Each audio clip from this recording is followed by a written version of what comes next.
প্রায় 1 বছর পরে বাড়িতে আসলাম। আজকে শুক্রবার, মোট 3 দিন বেড়াইলাম।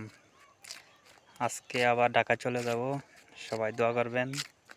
অনেক বন্ধু বান্ধব আছে, অপেক্ষা করতেছে যে আমাদের গ্রামটা একটু দেখেন সবাই।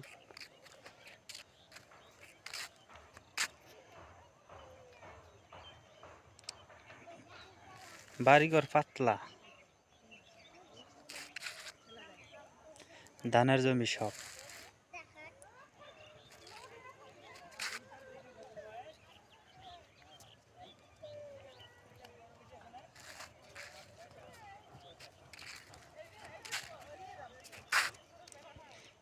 এই একটা বাড়ি, এই একটা বাড়ি, এই একটা বাড়ি, এই একটা বাড়ি,